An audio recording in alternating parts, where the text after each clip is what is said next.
Ang kultura. Ang kultura sa bawat pagyugto ng ating kasaysayan, ang ating kultura ang siyang nagbuklod at gumabay sa ating mga Pilipino. Halimbawa, sinakulo, pagmamano, pagsabi ng po at upo. Mapalad tayo dahil ang kulturang ito ay nanabling buhay sa puso ng bawat Pilipino. At ang napili kong kultura ay Pilipino. Isa sa mga kulturang ang pagdidiriwang ng pesta. Ipinagdiriwang ang pesta bilang pasasalamat na rin para sa mga biyaya na ipinagkaloob sa mga tao ng mga santo at santa ng ating kultura. Ang mga pesta ay karaniwang tungkol sa relihiyon dahil sa impluensya ng mga Kastila.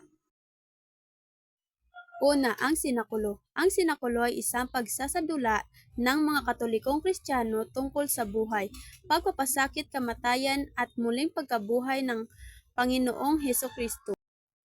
At isa rin sa halimbawa ang pagmamano. Tayong mga Pilipino ay likas na magalang. Ito ay dahil sa kadahilanang simula noong tayo ay mga bata pa. Naturuan na tayo ng ating mga magulang ng isa sa paraan upang maipakita ang paggalang. At isa rin sa halimbawa ang pagsasabi ng po at upo. Bakit ba tayo nagsasabi ng po o opo? Dahil mahalaga ang pagsasabi ng po o opo dahil tanda ito ng paggalang lalo na sa mga nakakatanda.